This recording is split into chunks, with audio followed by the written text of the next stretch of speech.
I just finished the Tour du Mont Blanc yesterday, and I spent 9 days in a row, then took a day off, and then went back to do a section that I hadn't done yet. And these are the items I took along. I'll go through all of my gear, camping gear first, then I'll go through my clothing. So here's what I took on the Tour du Mont Blanc. Durston pack, Durston 55, awesome, comfortable, carries a lot, although I tried to trim the weight down. A very small pack towel that I use mostly for condensation inside my tent. I took a little Hyperlight Mountain Gear fanny pack, and I had in there my sunglasses, prescription sunglasses, and a small pair of binoculars.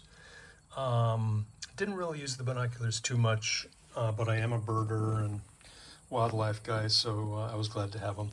I had a sit pad that I got at Decathlon that it was really nice. It's very light, but beefier than some of the cheap ones you get on Amazon. Had a Cedar Summit XR Etherlight pad that was super comfortable. That was a replacement for the older pad that developed 3 leaks in 3 days on a trip to in the Sierras this summer. But they sent me a brand new pad, so I was very pleased. Durston 2-person X-Mid Pro, awesome tent. So a few Durstons on the trail. Everybody loved them. I had a let's see, it's UGQ underground quilt, rated at 20 degrees, and it was awesome. It's a very, very light and very warm quilt. I had the one piece of clothing I've got here are sun gloves, and they were definitely useful. Also helps chafing when you use poles. I had Durston poles. They're brand new, really nice, ultra lightweight, wonderful swing weight. Yeah, the only problem was I lost one of the little baskets, and I would consider putting baskets on. Both the baskets and the protective tips are good. The tips are good when you're walking on asphalt, which happens occasionally, or like a very rocky area. The tips of the poles click, and they when you're on rocks. So it's nice to have the coverings, and also the baskets kind of protect the pole from getting stuck in a crack in a rock, and then if you wrench on the pole, it's easy to break them, or it's possible to break them. Let's put it that way.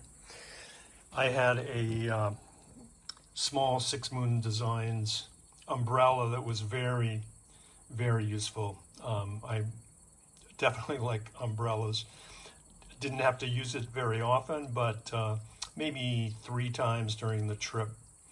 And it's just very useful for rain.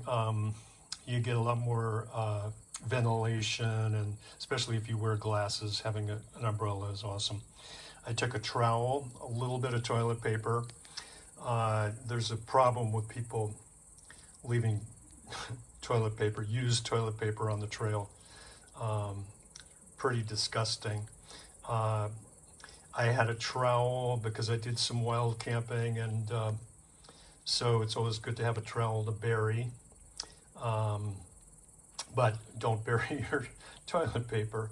Take it and dump it somewhere in a trash can when you're done. I had a bunch of both repair and first aid in this little kit I didn't really need to use it, although I did give a guy a couple of pieces of, what was it? It's the clear tape for patching a hole in his sleeping pad. I had a Z-Packs food bag. I took some food along. There's lots of places to stop the food along the way, but it's nice to have some food. And also I did wild camp, so I cooked some meals out in the back country. Had Solomon shoes for very comfy, and assorted tent pegs. I had a Moki plug with an adapter to, it's a pretty fast plug, so it's useful for charging phone. Then I had this is 100 milliamp, which is not, I like it that it tells you exactly how much you've got left. I did take a stove. I had a fire maple pot that actually they say doesn't work with an MSR Pocket Rocket Deluxe, but it actually does. It works fine, and it's amazing how quickly I just used it to boil water, and had a couple of meals. Just a top for the, and then this is a little cozy made by Gossamer Gear that the whole cook set fits in. 2 water bottles, one just a Pellegrino bottle, and then another one. This one is good because it you can put hot water in it, and also it's large. You can put coffee in it or electrolytes, and then the Pellegrino bottle I just used for water. That's it for the gear. Now I'll work on my clothing. Okay, here are the clothes I took on the Tour du Mont Blanc. Solomon shoes. Were pretty new, but I've had them before. I used them a little bit to break them in, and they didn't really need any breaking in. Worked really well, very comfortable. My feet were great. I used Injinji liner socks with a light pair of Darn Tough socks. And then I had another pair, a little thicker, similar to Darn Toughs, that I would occasionally wear, but mostly I just wore this combo, and ended up washing them maybe twice during the whole trip. Again, I had sun gloves, really protects your hands from the sun and chafing from poles. Mostly I either wore a long sleeve poly cotton Patagonia shirt, long sleeve, button down. I like it because you can ventilate really well. Sometimes I wore underneath a merino shirt. Had 2 merino shirts with me. I had a pair of shorts that zip off with zip-off legs. I almost never used the legs, just had shorts almost all the time. Merino underwear, took an extra pair. For warmth, I had a Sam Bob Octo hoodie with a zip front pullover. Really super lightweight, nice for the lightweightness. It's very warm. Can't recommend that enough. Sam Bob. I had a pair of long johns. I only wore at night, sleeping occasionally, and I had a pair of alpaca socks that I also only wore at night.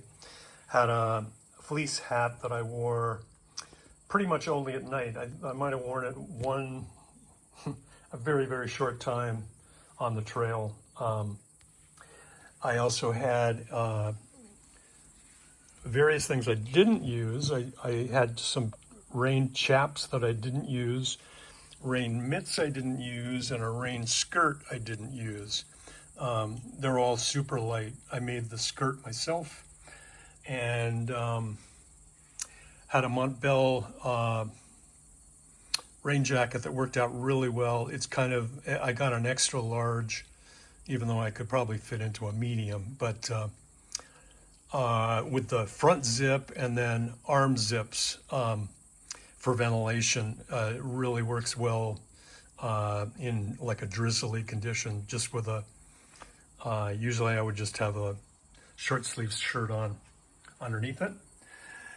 And I have a Timmermade down pullover that I only used on occasional nights. I wild camped a couple of times up pretty high. One night I had 1/8 of an inch of ice in my water pot, in my cooking pot that I was going to use for breakfast. And yeah, so it got cold up high. And that's about it. That's it for the clothing.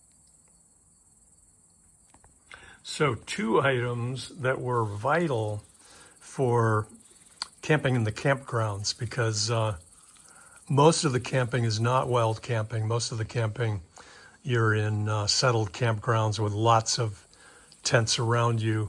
2 things that I was really handy to have. One was a pee bottle, because you're probably going to be many hundreds of yards away from a bathroom, so it's nice to have a pee bottle at night. Also very nice to have earplugs.